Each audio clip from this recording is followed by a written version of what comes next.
Assalamualaikum warahmatullahi wabarakatuh. Jumpa lagi dengan saya Mas Mut. Masih seputaran anxiety, psikosomatis, dan dispepsia. Di video kali ini saya ingin membahas tentang uh, melemahnya saraf motorik. Jadi ketika kita masih kemarin masih sakit-sakit anxiety disorder, dispepsia, dan psikosomatis, itu mengakibatkan itu kan ada perintah otak yang salah kepada tubuh kan.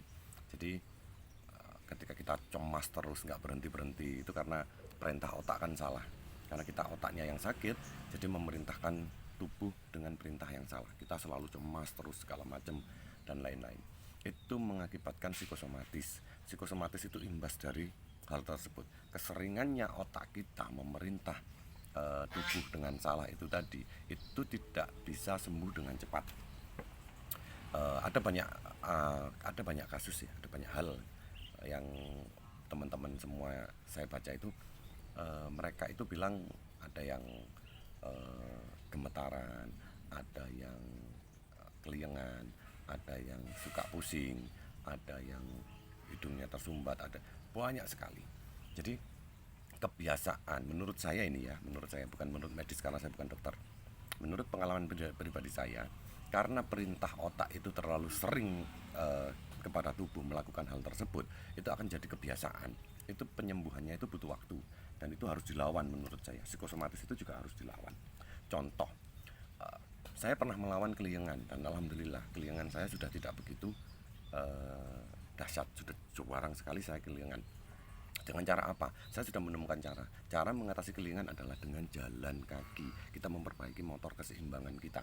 Kita jangan jalan cepat. Kita dengan berlari. Itu mempercepat kita agar kita kehilangan psikosomatis tentang keliengan. Ada satu ini yang masih saya pelajari, tentang gemetarnya tangan ketika pegang sendok ataupun pegang rokok begini. Jika kita belum makan, ini akan goyang gitu. Kita mengangkat dari tangan turun, ini terasa banget ya di daerah lengan sini, ada deret gitu. Jadi masih belum normal, kecuali disengaja begini ya. Kalau kita nggak sengaja, kita ngobrol sambil mau menghisap rokok gini, ada terasa seperti deret gitu. Tapi kalau kita sengaja begini olahraga, enggak. Artinya berarti sebenarnya itu tidak ada masalah. Ketika kita sengaja, kita tidak akan goyang gitu tangan. Tapi ketika tidak sengaja, tangan kita akan goyang. Jadi ketika kita sadar betul, saya punya teori sendiri. Ketika kita sadar betul melakukan sesuatu dan kita lakukan terus menerus, itu akan menjadi sesuatu yang tidak menakutkan. Tapi ketika kita tidak sadar, kita hanya gerak saja, itu terasa benar-benar, kita rasakan, itu terasa ada seperti tidak lancar gitu. Nah, itu bisa jadi peredaran darah, itu bisa jadi saraf, saya kurang tahu tentang hal itu. Tapi yang jelas saya punya keyakinan bahwasanya itu bisa disembuhkan. Dengan cara apa? Dengan cara dilatih. Sekarang ini kalau saya jalan kaki, saya tangan tidak diam, tangan saya harus begini, pokoknya tangan itu harus gerak, semuanya harus gerak. Itu yang bisa membuat sedikit meredakan. Karena saya tanya kepada teman saya itu yang dia umurnya baru 25, itu dia kena anxiety dari umur 21, 4 tahun ini dia masih gemetaran. Jauh lebih parah dari orang-orang yang dari saya lah maksudnya. Jadi ketika makan dia telat banget, pegang sendok aja udah gemeter banget, tangannya dimajukan gini ya getar. Kalau saya nggak pernah getar, cuman yang jadi masalah ya itu tadi, ketika dalam jangka pendek begini saya mengangkat tangan saya, itu ada gitunya, sedikit banget sebenarnya. Cuman lebih terasa jika kita lihat dan dijalankan dengan pelan-pelan. Itu biasanya begitu. Dan itu saya semakin membaik. Di minggu ini saya terapkan hal itu. Saya terapkan untuk olahraga ya, melatih motorik tangan, saraf-saraf tangan ini saya olahraga dengan pergerakan-pergerakan yang rutin. Jadi saya melawan perintah otak salah kepada tangan saya tersebut, saya lawan dengan perintah otak yang benar. Itu bisa mempercepat pembaikan. Jadi intinya sebenarnya di sini, di otak kita. Ketika kita mau sembuh, permasalahan apa yang ada di kita, psikosomatis apa yang ada di kita, itu dilawan dengan cara apa ya? Kita cari sendiri. Setiap tubuh kan punya masalah sendiri-sendiri dan punya cara penanganan sendiri-sendiri. Kalau di saya cara penanganannya begitu itu. Dengan cara saya lawan, saya latih. Dengan cara saya lawan, saya latih. Bukan saya terima, enggak saya terima terus saya akan berlarut-larut sampai bertahun-tahun. Saya enggak ingin seperti itu. Ya, dulu pernah begini. Kalau begini itu ada goyangnya. Ketika ditekan banget itu goyang gini sedikit. Dulu pernah seperti itu. Itu saya latih. Saya hampir setiap hari saya begini. Peredaran darah biar lancar, saya begini. Saya lakukan terus. Karena yang saya searching dari saya googling itu, saya selalu cari cara mengatasi, bukan penyebab. Kalau penyebab saya akan mundur lagi kalau saya cari penyebabnya. Saya cari cara mengatasinya. Saya lakukan semuanya. Makanya saya jadi orang yang aktif. Setelah sakit ini jadi orang yang aktif, karena saya tahu saya harus sembuh dan itu harus dilawan. Karena sakit ini sudah terlalu lama, saya pikir saya sudah masuk di 6 bulan ini, sebenarnya target saya kan harus sembuh kan. Ternyata masih ada aja, dispepsianya masih belum sembuh, terus psikosomatisnya ada sedikit-sedikit, terutama kelingan dengan bergetarnya tangan ini. Terus yang lain sudah tidak ada sih sebenarnya, sudah kebas-kebas segala macam itu sudah tidak ada. Hidung pun nafas juga ngobrol dengan cepat ini juga sudah enak, nggak kesulitan cari nafas, sudah hilang. Nah, kalau dengan hidung tersumbat itu saya mengatasi dengan tidak telat makan, tidak makan ngawur, terus saya menjaga lambung betul. Karena hidung itu tolak ukur saya. Jika saya mau kumat, saya itu biasanya hidung itu mampet. Saya nafas itu bisa sampai begini. Itu cirinya. Ketika kita bawa ke dokter ya mereka bilangnya ya sinusitis. Ketika kita tanya ke teman-teman mereka bilangnya sinusitis. Kalau disertai dengan batuk mereka bilang batuk bronkitis. Artinya sebenarnya itu kan hanya reaksi dari psikosomatis dari anxiety disorder kita, kesalahan dispepsia kita. Dan, tapi kita ketika bawa ke dokter akan jadi parah. Karena ya maaf, dokter sendiri juga manusia. Mereka dapat ilmu tersebut dari riset gitu. Terus apa salahnya ketika diri kita meriset diri kita sendiri? Kita yang lebih mengenal diri kita sendiri. Terus kita riset diri kita sendiri. Kita cari tahu tentang apa yang terjadi dalam diri kita sendiri dengan pengetahuan-pengetahuan yang ada. Sama, kita seperti sekolah googling tentang penyembuhan, kita terapkan kepada diri sendiri. Sudah sama juga.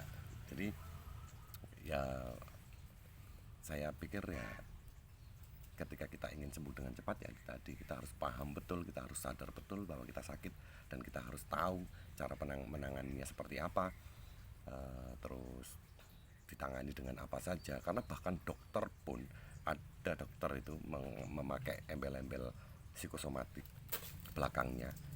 Dia punya channel YouTube. Dia juga bilang bahwasanya sembuh itu ada satu judulnya itu apakah bisa sembuh tanpa obat? Bisa, dia mengakui kok sembuh tanpa obat itu bisa, tanpa bantuan medis bisa, di kasus-kasus tertentu bisa, dengan catatan pasien tersebut mampu memanage pikirannya. Ketika tidak bisa, otomatis perlu bantuan orang lain atau perlu bantuan obat. Apakah jangka kesembuhannya lebih cepat dengan obat ataupun tidak? Saya pikir itu relatif ya, tergantung dari sejauh mana kita mempunyai semangat, keinginan untuk sembuh lebih cepat. Hanya dari situnya kalau saya, bukan dari hebatnya kualitas obat atau ahlinya psikiater yang menangani kita. Saya pikir bukan dari situ ya, dari diri kita sendiri. Kita sembuh itu rata-rata orang-orang lama yang pernah saya ajak ngobrol tentang anxiety disorder, mereka yang pernah sakit duluan, itu mereka bilangnya begitu. Saya telat mikir untuk berpikir bahwasanya kita bisa sembuh dengan cepat dengan pola pikir kita sendiri. Biasanya mereka bilangnya begitu. Beberapa orang saya tanyain, mereka jawabnya seperti itu. Ternyata mereka itu sembuhnya itu dari pikirannya sendiri, bukan dari bantuan orang lain. Tentunya dengan campur tangan Tuhan ya. Jadi kita ditolong, kita dijadikan sembuh dengan pola pikir yang baik, kita dan pola makan dan pola hidup yang baik juga tentunya. Terus kita akan membaik dengan sendirinya. Seiring berjalannya waktu akan semakin membaik. Apakah tidak butuh obat psikiater dan lain-lain, butuh banget, butuh banget. Saya di bulan pertama kedua itu nggak bisa tidur kalau nggak dengerin hipnoterapi.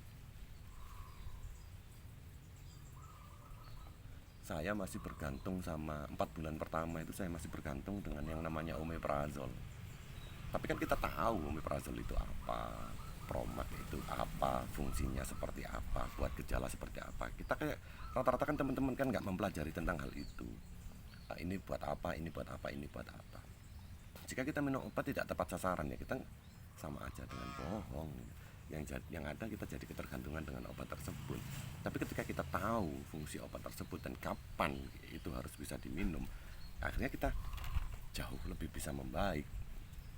Dan saya juga berusahanya sangat keras. Saya pakai rempah dan rimpang yang sempat saya stop untuk eksperimen. Apakah ketika saya stop rimpah dan rimpang itu akan memperburuk keadaan saya? Iya, ketika saya masih sakit saya sempat stop 2 minggu, saya tidak minum rimpang dan rempah. Ternyata ada yang saya rasakan sedikit tidak nyaman di ini. Oh, saya tahu, oh berarti begini. Terus rimpang dan rempah itu yang saya campur dari awal hanya 2, saya tambahin 3, 4, 5, 6 sampai 7, saya pertahankan sampai detik ini 7. Apakah nggak ada masalah? Ada masalah. Ternyata saya coba satu-satu. Ketika saya minum air gula dengan kayu manis saja ternyata saya keliengan. Berarti menurunkan tekanan darah itu, si kayu manis tersebut. Nah, ketika saya hindari saya hindari temulawak, apakah tidak ada efeknya? Ada efeknya. Saya jadi kurang makan, berat badan saya turun lagi. Jadi saya pelajari betul tentang apa yang akan saya masukkan kepada tubuh saya itu. Jadi ya saya kadarnya yang saya turunkan. Biasanya itu saya masih tetap butuh kayu manis biar saya tidak hipertensi. Saya kasih cuilannya kecil untuk direbus. Saya masih butuh eh, apa namanya, kapulaga. Saya kasih kapulaga karena efeknya akan begini. Saya butuh serai, efeknya akan begini. Saya kasih sedikit. Jadi porsinya saya sedikitkan. Saya tetap minum jamu rimpang dan rempah, tapi porsi dalam rebusan itu saya kurangi 50%. Yang semula kalau ditimbang itu sekali merebus bisa 2 hari, itu biasanya 50, mungkin 50 gram ya, 50 gram kita kerebus terus kita ambil minumannya, itu bisa diminum 2 hari. Saya biasanya itu dikasih air 1 liter ya. Pagi saya minum 300, sore 300, malam 300, sore 300, besoknya pagi saya minum lagi 300. Nggak 300 lah, 1 gelas itu berapa, 200 lah, 200, 5 kali minum lah, 5 kali minum. Saya biasanya bikin begitu, itu hanya 50 miligram, 50 gram. Saya sedikitkan. Kalau dulu ketika masih sakit banget ya, saya satu siung saya gedein jahenya, saya kencengin. Sekarang sudah tidak, saya kasih sedikit-sedikit. Jadi tubuh kita ketika kita memberikan suplemen berlebih itu juga kurang bagus. Jadi, kita berinya itu sedikit saja sampai sebening mungkin, nggak bisa melihatkan ya. Airnya ini dulu seperti teh cam-caman yang seharian gitu ya. Sekarang sudah tidak, sudah seperti air madu. 2 sendok madu dengan air seperti itu sekarang warnanya. Kuningnya kuning keemasan, eh, apa namanya, terang banget. Rasanya juga nggak begitu rempah ya. Sudah biasa saja. Jadi kita harus mengetahui betul. Kita mengeksperimen diri kita sendiri, tapi dengan catatan kita harus tahu betul apa yang ada dalam kandungan barang yang akan kita konsumsi tersebut. Tanpa vitamin, tanpa obat, ya. Saya dari bulan 4, bulan 3, bulan 4 saya sudah tidak minum vitamin, tidak minum obat, kecuali omeprazol hanya sekali di bulan 5, sama eh, Promax, hanya Promax saja. Promax masih minum, saya semalam saya minum karena saya merasa kurang nyaman dalam perut karena saya telat makan. Harusnya saya makan siang, saya ganti dengan cemilan sedikit, ternyata saya makan siangnya jam 4 sore. Terus kalau saya tidak makan Promax ya saya akan merasa kesulitan karena saya di luar kota. Tapi kalau di rumah tidak ada masalah, tinggal makan gitu aja, nggak ada masalah. Telat makan pun nggak pakai Promax nggak ada masalah. Tapi begitu saya di luar kota saya masih butuh itu karena saya harus nyetir. Jadi masih saya minum. Jadi kesimpulannya, kita harus bisa memanage otak kita harus tahu, kita meriset sendiri, kita harus tahu, sadar betul apa yang harus kita kasihkan kepada tubuh kita, terus pergerakan apa yang harus dilakukan kepada tubuh kita untuk menghilangkan psikosomatis tersebut. Terima kasih sudah melihat video saya. Wassalamualaikum warahmatullahi wabarakatuh.